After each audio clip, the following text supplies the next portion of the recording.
Hello बच्चों, कैसे हैं आप सब। आई थिंक अच्छे होंगे। और इस कोरोना काल में आप घर पर बैठकर अध्ययन कर रहे होंगे और निरंतर आपको नियमित रूप से वीडियो मिल रहे हैं। आप वीडियो को भी देख रहे होंगे। साथ ही साथ जो भी देखते हैं उसको चैनल को सब्सक्राइब जरूर करें।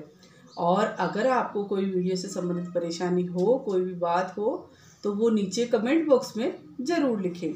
आज हम लोग प्रत्यय पढ़ेंगे। जो प्रत्यय पहले आप लोगों ने वीडियो पढ़ा है उसी के प्रश्नोत्तर अब हम करेंगे।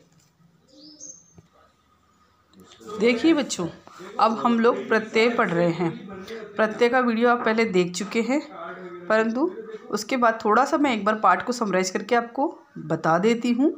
प्रत्यय वे होते हैं जो ऐसे शब्द हैं जो शब्दांश के अंत में लगकर उसका अर्थ या स्वरूप परिवर्तित कर देते हैं, वह प्रत्यय कहलाते हैं। आगे देखिए और अच्छे से देखिए आप लोग। अतः वे शब्दांश जो मूल शब्द के अंत में लगकर उनके अर्थ में परिवर्तन कर देते हैं, वे प्रत्यय हैं। और आगे प्रत्यय के कितने भेद हैं? 2 भेद हैं। आपने वीडियो में देखा था, कृदंत और तद्धित प्रत्यय। अब कृदंत प्रत्यय किसे कहते हैं बच्चों? कृदंत प्रत्यय वे प्रत्यय होते हैं जो धातुओं के अंत में लगकर, धातुओं के, अंडरलाइन करने वाली जो बात है, धातु। संस्कृत में आप जानते हैं धातु किसे कहते हैं, हिंदी में क्रिया कहते हैं और संस्कृत में उसे धातु कहते हैं। तो धातुओं के अंत में लगकर उनके अर्थ में जो परिवर्तन कर देते हैं वो होते हैं प्रत्यय। जैसे पढ़ में लगा आई तो पढ़ाई, ये मूल धातु ये है बच्चों। तो मूल धातुओं में जब लगकर कोई अर्थ में परिवर्तन हो जाता है तो होते हैं कृदंत प्रत्यय। कृदंत प्रत्यय के भी इन्होंने 5 प्रकार बता रखे हैं। एक क्रियावाचक कृत प्रत्यय, भाववाचक कृत प्रत्यय, कृतवाचक कृत प्रत्यय, कर्मवाचक कृत प्रत्यय और करणवाचक कृत प्रत्यय। इस तरह से 5 प्रकार के हैं कृदंत प्रत्यय भी। अब कृदंत प्रत्यय में सबसे पहला कर्तृवाचक कृत प्रत्यय। इसमें कर्तृ का अर्थ है कर्ता या करने वाला, अर्थात जिस कृत प्रत्यय से कर्ता या क्रिया करने वाले का बोध हो उसे कृतवाचक कृत प्रत्यय कहते हैं। यानी जिस प्रत्यय से हमें वैसा पता चले कि या तो कर्ता यानी कार्य करने वाले का बोध हो रहा हो या फिर क्रिया का बोध हो रहा हो, उसे कृतवाचक कृत प्रत्यय कहा जाता है। जैसे धातु रूप देखिए आप, उड़, लड़, ठीक है ना, इसमें आका लगा दिया, कृतवाचक प्रत्यय लगा दिया। आका तो हो गया लड़ाका। चाल और तैर, आक हो गया चालाक तैराक। भूल घूम, अक्कड़ हो गया बुलक्कड़ घुमक्कड़। खा चल, कमाना में ऊ लग गया, खाऊ चलाऊ कमाऊ। खाना देख, वाला लग गया खाने वाला, देखने वाला। और पढ़, लड़ में आकू लग गया तो पढ़ाई को लड़ाकू। अब दूसरा है इसमें कुछ अन्य कृतवाचक प्रत्यय, ये आपने देख चुके हैं। अगला है कर्मवाचक कृत प्रत्यय। यानी कर्मवाचक, जिस कृत प्रत्यय से कर्मवाचक शब्दों की पहचान हो। यानी जो प्रत्यय जुड़ेंगे इसमें वो कर्मवाचक प्रत्यय जुड़ेंगे, और जहाँ करणवाचक होगा करणवाचक जुड़ेंगे, भाववाचक होगा भाववाचक। यहाँ तो ये मूल धातु आएगी बच्चों, ये तो मूल धातु ही रहेगी, इधर तो धातु रूप चलेंगे। कृत प्रत्यय की मूल पहचान यही है कि जो धातु रूप में लगते हैं वो कृत प्रत्यय है। तो यहाँ पर कर्मवाचक शब्दों की पहचान उसे कर्मवाचक कृत प्रत्यय, यानी बाद में धातु रूप में जब ये प्रत्यय जुड़ जाएंगे कर्मवाचक प्रत्यय, तो वापस कर्मवाचक शब्द ही निर्मित होगा। जैसे बिछ और खेल में औना लग गया तो बिछौना खिलौना, ठीक है ना।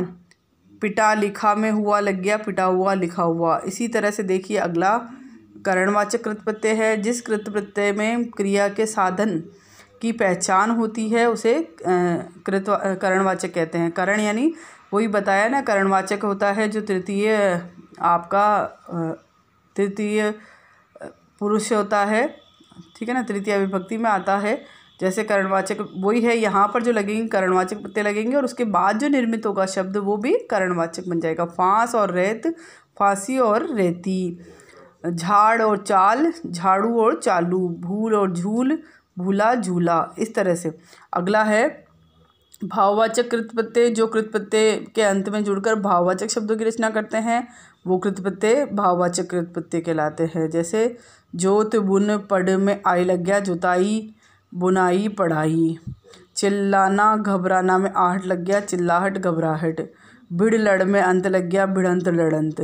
ठीक है ना। यानी इनका जो निर्माण होगा वो भाववाचक कृत प्रत्यय के रूप में, जो परिणाम आएगा वो भाववाचक कृत प्रत्यय के रूप में आएगा। अगला है क्रियावाचक कृत प्रत्यय। क्रियावाचक कृत प्रत्यय में भूल जाग आ लग गया भूला जागा, सो दौड़ में ना लग गया सोना दौड़ा, ठीक है ना, सोना दौड़ना, ये इस तरह से बनेंगे बच्चों। कृत प्रत्यय समझ में आ गया बच्चों। अब है तद्धित प्रत्यय। तद्धित प्रत्यय किसे कहते हैं? जो प्रत्यय संज्ञा सर्वनाम विशेषण शब्दों के अंत में लगकर उनके अर्थ में परिवर्तन कर देते हैं या विशेषता ला देते हैं, वे तद्धित प्रत्यय होते हैं। और उनसे जो शब्द बनते हैं उसको बोलते हैं तद्धितांत। तद्धितांत कहते हैं बच्चों उनके शब्दों को। जैसे इसमें भी क्या है, इसके भी 8 भेद हैं। कृतवाचक तद्धित प्रत्यय, ठीक है ना, और संबंधवाचक तद्धित प्रत्यय, गुणवाचक तद्धित प्रत्यय, स्थानवाचक तद्धित प्रत्यय, भाववाचक तद्धित प्रत्यय, लघुतावाचक और सादृश्यवाचक और गणनावाचक है। मतलब आपको जो बात इम्पोर्टेंट है वो यही याद रखने वाली है कि जहाँ पर भी जिस प्रत्यय में या जिस शब्द, जहाँ पर संज्ञा सर्वनाम विशेषण शब्दों के अंत से जो बन रहा है उसके पश्चात जो प्रत्यय बन रहे हैं वो होंगे तद्धित प्रत्यय, और जो मूल धातु रूप से लगकर बनते हैं वो होंगे कृत प्रत्यय। अब है कर्तृवाचक तद्धित प्रत्यय। जिस तद्धित प्रत्यय द्वारा निर्मित शब्द से कार्य करने वाले या कर्ता की जानकारी मिलती है उसे तद्धित प्रत्यय कहते हैं। सब्जी गाड़ी घर, तो वाला लग गया घर वाला, सब्जी वाला, गाड़ी वाला। पानी लकड़ी हारी, तो पनिहारी लकड़हारा। सुख दुख मुख या, तो सुखिया मुखिया दुखिया। यहाँ पर जो रिजल्ट आता है वो आ जाएगा, यहाँ पर कर्तवाचक तद्धित प्रत्यय का रिजल्ट आ जाएगा। अगला देखिए, अगला है देखिए बच्चों संबंधवाचक तद्धित प्रत्यय, यानी अर्थात जिस तद्धित प्रत्यय से निर्मित शब्द संबंध की सूचना दे वह संबंधवाचक तद्धितांत प्रत्यय है। बंगाल पंजाब में ई लग गया तो बंगाली पंजाबी। यहाँ पर ये संबंध वाले शब्द बन रहे हैं। जो परिणाम पर ध्यान दीजिएगा आप बच्चों, जो परिणाम निकल रहा है ना वो उससे संबंधित होगा। यानी संबंधवाचक तद्धित प्रत्यय जब लगने पर उसका परिणाम भी संबंधवाचक शब्द ही होगा। पंजाब बंगाल, तो पंजाबी बंगाली। ससुर में आल लग गया ससुराल। इस तरह से अगला देखिए, जिस तद्धित प्रत्यय से निर्मित शब्द गुण का बोध कराते हैं उसे गुणवाचक तद्धित प्रत्यय कहते हैं। अब धातु रूप में देखिए यहाँ पे बर्फ रंग चमक इला, बर्फीला रंगीला चमकीला, ठीक है ना। शक्ति बुद्धि में मान लग गया शक्तिमान बुद्धिमान। ठंड भूख प्यास में ठंडा भूखा प्यासा। इसी तरह से अब अगला देखिए बच्चों स्थानवाचक तद्धित प्रत्यय। अब यहाँ पर स्थान में देखिए, जिस तद्धित प्रत्यय के प्रयोग से स्थान विशेष की जानकारी प्राप्त है उसे तद्धित प्रत्यय कहते हैं, स्थानवाचक कहते हैं। बंगाल मद्रास में ही लग गया बंगाली मद्रासी, ठीक है ना। और जयपुर मुंबई, जयपुरी मुंबई में या लग गया जयपुरिया मुंबईया। भाववाचक तद्धित प्रत्यय, जिन तद्धित प्रत्यय के प्रयोग से भाववाचक शब्दों का बोध होता है उसे भाववाचक कहते हैं। अब धातु रूप भाववाचक तद्धित प्रत्यय, जैसे गुरु महा माँ लग गया गरिमा महिमा, ठीक है ना। और कड़वा चिकना में 8 लग गया तो कड़वाहट चिकनाहट। इसी तरह से अगला है लघुतावाचक तद्धित प्रत्यय। जिन तद्धित प्रत्यय के प्रयोग में निर्मित शब्द लघुता का बोध कराए उसे लघुतावाचक कहते हैं। पंखड़ी पंखुड़ी हो जाएगा। सांप खाट ओला सपोला खटोला। लोटा गुड्डा लुटिया गुड़िया। अब अगला देखिए सादृश्यवाचक तद्धित प्रत्यय। जिन तद्धित प्रत्यय के प्रयोग से निर्मित शब्द समान रूप या विशेषता का बोध कराते हैं उसे सादृश्य मूलक तद्धित प्रत्यय कहते हैं। सादृश्य मूलक यानी एक जैसा दिखाई देने वाला। लाल नीला सा हो गया लाल सा नीला सा। लाल ईमा हो गया लालिमा। अब है गणनावाचक तद्धित प्रत्यय। जिन तद्धित प्रत्यय के प्रयोग से निर्मित शब्द संख्या की सूचना देता है उसे गणनावाचक तद्धित प्रत्यय कहते हैं। 2 3 सरा दूसरा तीसरा। 6 ठा छठा। 1 2 3 हरा इकरा दूहरा तिहरा। 7 5 वा सातवा पाँचवा। इसके अलावा कुछ और प्रत्यय भी हैं बच्चों जो मैं आपको बता देती हूँ। लिंगवाचक प्रत्यय है। कुछ तद्धित प्रत्यय के प्रयोग में लिंग परिवर्तन भी होता है। जैसे पंडित लाला तो आइन लग गया तो पंडिताइन लालाइन। लोहार सुनार में इन लग गया लोहारिन सुनारिन, ठीक है ना। गायक नायक में इका लग गया गायिका नायिका। ये लिंग संबंधी प्रत्यय है। वचनवाचक भी होते हैं कुछ प्रत्यय। कुछ तद्धित प्रत्यय का प्रयोग से वचनवाचक एक वचन से बहुवचन शब्दों का भी निर्माण होता है।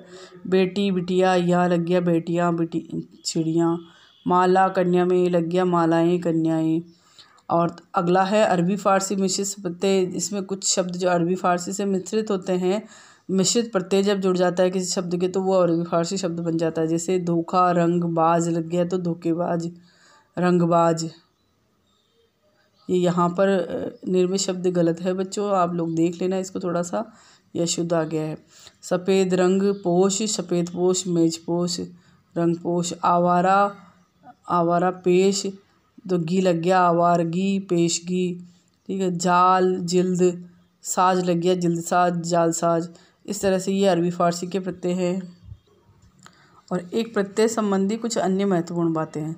कुछ शब्दों में प्रत्यय और उपसर्ग दोनों एक साथ प्रयोग हो सकता है बच्चों। ऐसे भी शब्द होते हैं जिसमें प्रत्यय और उपसर्ग दोनों ही एक ही साथ आते हैं। जैसे बेईमानी, इसमें उपसर्ग बे है और मूल शब्द है ईमान और प्रत्यय हो गया ई। इसी तरह स्वतंत्रता में स्व उपसर्ग है, तंत्र मूल शब्द है और ता प्रत्यय है।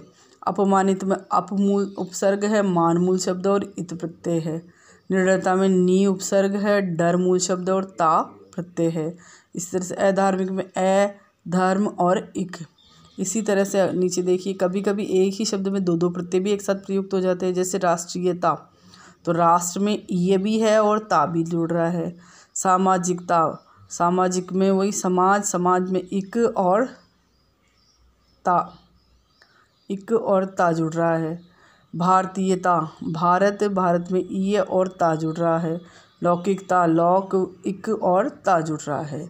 तो इस तरह से ये आपका प्रत्यय वाला जो पाठ है एक बार मैंने वापस भी पढ़ा दिया है। अब इसके प्रश्न उत्तर हम अगले वीडियो में करेंगे और मुझे पूरी आशा है कि आप लोग ज़रूर वीडियो देख रहे होंगे और अपना काम भी समय पर कर रहे होंगे। धन्यवाद बच्चों।